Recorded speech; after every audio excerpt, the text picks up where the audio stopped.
incredible mega structure. This time in the world, pretty much only China is doing these. Right now, I'm in the middle tunnel, and what you're seeing is almost huge. It's a bit like a sandworm from Dune. Behind me is where the electrical cables will be. This is the life. This is it. I'm on a horse. This is a serious construction site. 22.1 kilometer long tunnel behind me, the Tianshan Shengli Tunnel. Shengli meaning victory. And look at the landscape behind me. You've got this construction site, but of course these snow-capped mountains, the Tianshan mountain range. The steel works, a lot of it is done on site. It's an incredible mega structure, mega project. And at the moment, this time in the world, pretty much only China is doing these. So in fact there are 3 tunnels. Tunnel 1, tunnel 2 behind me, and a third tunnel, you can't really see, it's sort of blocked off slightly. And my understanding is there's a sort of an entrance tunnel and an exit tunnel, so that makes sense on a highway. But I think that's more to do with air circulation, air ventilation, and hopefully, and I wanted to walk in to the tunnel because he said in the middle you'll see there's a place they've built an area where the air can escape up to, and I said, well, let's walk in and have a look, and he sort of reminded me it's 22 kilometers, or halfway through is about 10-11 kilometers. He said, oh, okay, so we're going to drive through. So now hopefully we're going to drive through and see where the middle tunnel's that air ventilation escapes up. I don't know if you guys can tell, but there's a lot of dust. Most guys have got a mask, you can see behind me. We've got masks on because I think there's, this is a building site. You don't want this stuff in your throat and in your lungs. I'm sure there have been injuries here. This is a real building site, and to create something of this magnitude, wow, you need a lot of people. You need to work really hard. At its height, would have 1,500 people working here. So of course you've got the 3 tunnels, and what the 3 tunnels allow, instead of a traditional 2-tunnel system going in and going out, the 3 tunnels allows for things like this. So you can see we're in this tunnel, and then behind me, for emergencies or for repairs, if you need to get from one tunnel to another, you can do that. In a traditional 2-tunnel system, although that's available, it's very difficult because of course you'll be running into sort of oncoming traffic. In this way, 1 tunnel for repairs, for maintenance, and for a lot of the ventilation shafts. This mountain range really separates northern and southern Xinjiang. So in creating this tunnel system, this highway system and this tunnel system, you're making what used to be a 6-hour journey from north to south Xinjiang to just 3 hours. So it's a really big and important project for China and for Xinjiang, basically connecting Urumqi, the capital of Xinjiang, with other cities. It's really good for the people here in Xinjiang. Right now I'm in the middle tunnel, and what you're seeing is almost huge. It's a bit like a sandworm from Dune, but it's a sandworm that builds, that creates, that goes through these tunnels, that creates the tunnels. It's called a TBM machine. And often you'll just use one. You'll start at point A from a mountain, you'll go all the way through to B. You'll come in from one side and out the other.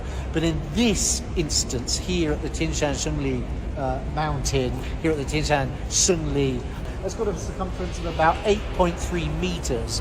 And when it's in use, it weighs over 2,900 tons. And you can see up close in a second. I'll turn the camera around. You can see it sort of burrows through the mountain, 13 meters a day, which is already really quite quick. You can get up to about 500 meters a month. It's really heavy, a really expensive piece of equipment. And as I said, normally only one is used in a mountain to create a tunnel. But in this instance, I've got one on that side and one on that side. And obviously that saves a lot of time. They've sort of met in the middle here. It's being taken apart now because, of course, most of the work is finished. If it wasn't finished, I wouldn't be here. It wouldn't be safe. What's really incredible, and I saw some videos and some of the workers here showed me, is that, of course, when you're creating these huge tunnels, these mega projects, there can be accidents. The tunnel, the cave can fall through. And unlike other caves or other tunnels, the tunnels here, when they fall through, some of the rocks literally spit out. They fly out like bullets. So it can be really quite dangerous. So when they were creating this tunnel, the people literally on the front line, I think front line is a good term for this, they would have not only the helmets and this sort of reflective gear, they would almost have like a bulletproof gear. They would almost have like bulletproof gear on to stop the rocks, the stones flying out and potentially injuring them, or even worse, killing them. You can see behind me. So this one is called Tianshan. This is the Tianshan TBM, the Tianshan Mount. Tianshan is the mountain name, that's the TBM behind me. And this is the Shengli TBM, so the name of this tunnel. So Shengli meaning victory, the Tian Mountain Victory Tunnel. This is what it's called here. Really quite incredible. It's so excited to be down here. At first, when I got down here, you can see there's water. There's water dripping from the cave, and I thought, oh God, is this safe? But apparently, it's normal. I'm sure there are engineers out there who can tell me why there is water dripping through into these tunnels. Yeah, interesting to be here. The journey continues. So right now, I'm standing in this, I don't know really how to describe this machine, but what it does, it's the shape of the tunnel molded to that shape, and it's literally like a mold. So they'll go very, very slowly along the tunnel and through these sort of squares, a little bit like windows, but in this case it's not open. There's a sort of a square shape behind me, almost like a window. I'll zoom in on it in a second. They pump the cement through that, and that's how they actually sort of fortify, and it really is a fortification, fortify this tunnel. Now most of it, in fact almost 99% of it, is 2 layers of fortification, 2 layers of cement, whatever they use to fortify the tunnel to make sure it doesn't fall in or collapse on us, even though that's still why I'm wearing the helmet. It's quite incredible for me to be here actually on a construction site and seeing everything firsthand. About 3 or 4 years of project planning and then 5 years of actual construction. I'm really looking forward to maybe in 2026 taking a road trip up to Xinjiang and driving through. In fact, if you get the chance, I recommend all of you come to Xinjiang in China and take a road trip. It's difficult, perhaps over the camera, for you guys to understand. The air here is really thick. There's a smog, the smog of the tunnel really. A lot of guys are wearing masks here, and I just spoke to one of the workers here. Yeah. Just spoke to one of the workers here, and he said the company organises a health check every year. It's also very loud, guys. A health check every year. But actually a lot of companies in China do that. But I think for this company and for the workers here, they really do need that health check. I imagine their lungs are not in a great state. Behind me are the offices and also the accommodation for the people working here. Now this is actually called the 6th section. And why is it called the 6th section? Because this isn't just a tunnel project. This is a whole highway, motorway project. It runs for about 380 kilometers. And each section is divided up. They divide it up, in fact, in how they bid for the project. So this was the 6th bid, and it's basically the tunnel, the longest tunnel in China. This is where the management live and work, or the offices. Of course, they go to the construction site most days, but the offices are here. Now, inside is a lot better than I thought it was going to be. So these are the living quarters of the management, really. So you've got your washing machines, your dryers and so on, your female toilets, men's toilets here, wash area, of course, a must in every Chinese home, really, hot water. And then here, this is quite interesting, got a little doctor's surgery here. Doctor's surgery, so there's a doctor on call here. He's not in here right now. I literally say he's on call, nobody's in here, but a little surgery in here. People get sick. The city that I flew into, so we're really in the middle of nowhere, or the middle of those 2 big cities, or certainly one which is a big city. It's actually really interesting because, of course, there are herders. There are many ethnic minorities, and one of the ethnic minorities is the Mongolian ethnic minority. One of the reasons why we've got such a good relationship with them is because there's no hospitals around here. There's no anybody who can sort of fix your broken kettle, or if there's something wrong with your toilets or your pipes or whatever. If they ever need a doctor, or if they need something fixing, the guys here, they can come and see the doctor here. And of course, apart from living quarters and food and doctors, there's also a couple of pool tables, some treadmills as well. So this is the entertainment of this place. I got a private room. I think Most people are in 2 beds. They give me a nice room, it's nice of them. So they've got a Western style toilet, which is absolutely must for me. A shower, 2 beds here. And very kindly, they've given me my own room, so it's very dry here, so sometimes you might turn the humidifier on. Guys, we're almost at 3,000 meters high altitude, so you've got these oxygen canisters if you need them. I had a bit of trouble sleeping last night. So this entire complex is where the workers live, sleep, eat, and prepare for a hard day's work. As I said, we're in Xinjiang, Western China, so things start a little bit later here. I mean, China is a country that follows one time zone, Beijing time zone, but we're so far west that people here do things a little bit differently. So the day tends to start about 9:30 in the morning, around this time of the year, so spring. Just had our breakfast. Now we're off to inspect the roads, the highways, the tunnels.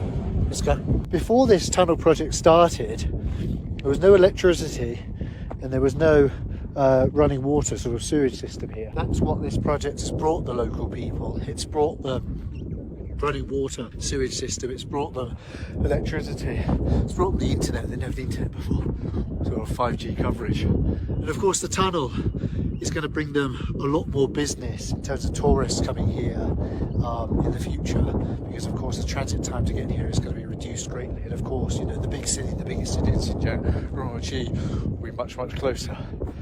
And also, what he said was, you know, these guys, they herd their cattle, their yaks, their sheep, their horses.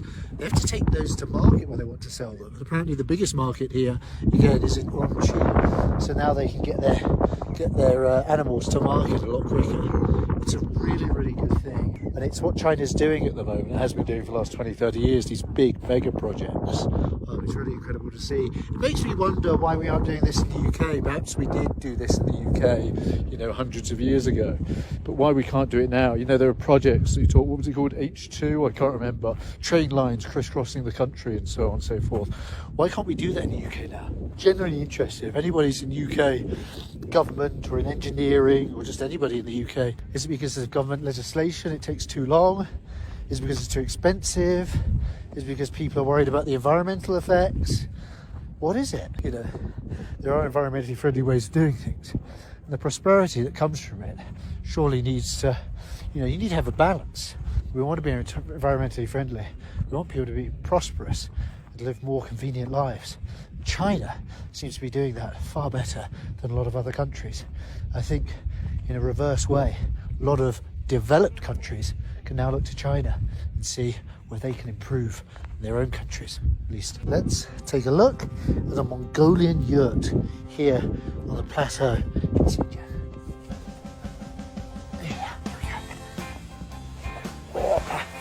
Oh wow, here we go. Really quite close, and it's warm inside. You can see we had a bit of a feast earlier. And of course, Genghis Khan behind us. Apparently a lot of Mongolian families will have a picture of Genghis Khan. This is both a sort of a couch, a sofa, but also a bed. So you can see there's bedding around there. They're sleeping here. The temperature difference is huge. It's really quite warm here. It's cold in Xinjiang at the moment. It was very dry and windy. My hands literally, I don't know if I can see this, like cuts were just appearing. Not from being cut by anything, but just being too dry. So that's it. So this is the, see there's a heating panel there. It's not even on at the moment. And there's a table, I guess, where they have dinner. I'm a little bit concerned that the baijiu is coming out soon. So this, I think, is meant to be for later. People are far too hospitable here. It's one of the big problems with Chinese people. Only 53%, and it's a local baijiu, Hejingxian. So could be having this later as well. What a night. Drinking with Mongolians. The guy's a big fellow as well. He's taller than me. I bet he can drink like a fish. The family here are incredibly hospitable. They've given us this milk tea, gentleman there, and a couple over here. Hi. 你好，那个蒙古语。三班诺。再来一次。三班诺。Difficult to describe that feeling, but hopefully you've seen it or I've captured it on film. Being on the sort of plateau here in Xinjiang with the ethnic Mongolians, riding a horse, really felt like a cowboy. It was really incredible. You guys should get to Xinjiang. Come and try to hit Xinjiang. And Marta, this gentleman here, he has his own sort of hotel, tents, and you can actually stay here from June to trips and actually live this nomadic lifestyle. Come for a night, come for a weekend, come for a week, and then live with these guys, ride the horses, feel their lives. Say Toby, he'll give you a discount. He didn't say yes, but I'm sure he will. It's really, really worth it. It's a lot of fun.